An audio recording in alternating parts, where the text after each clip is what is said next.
In today's video, I'm going to teach you how to connect Slack to Monday boards. We'll use Zapier to build a simple automation where something that happens in Slack triggers a new board in Monday.com. By the end, you'll have a reliable, repeatable workflow that saves you time and keeps your tools in sync. Start by heading to Zapier.com and signing in. From the dashboard, click Create, then choose Zaps. A Zap is just an automated workflow made of two parts: a trigger that starts the process and an action that runs because of it. We'll begin with the trigger. Select the trigger app and search for Slack, then select it. Next, choose a trigger event that matches your scenario, such as a new message in a channel or a new reaction added. Pick the option that best represents when you want the automation to fire. Click Continue and sign into your Slack account. Authorize Zapier to access the workspace you plan to use and make sure you have the necessary permissions. If your chosen trigger involves a specific channel, select it so Zapier knows where to listen. Now run test trigger. Zapier will pull in a recent example from Slack so you can confirm it's reading the right kind of data. If nothing appears, post a quick test message in the selected channel and try the test again.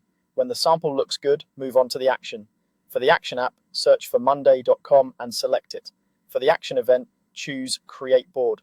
This tells Zapier to spin up a brand new board in Monday.com each time your Slack trigger fires. Click Continue and sign into your Monday.com account. Approve access so Zapier can create boards on your behalf. You may need the appropriate role or workspace permissions, so check with your admin if anything is restricted.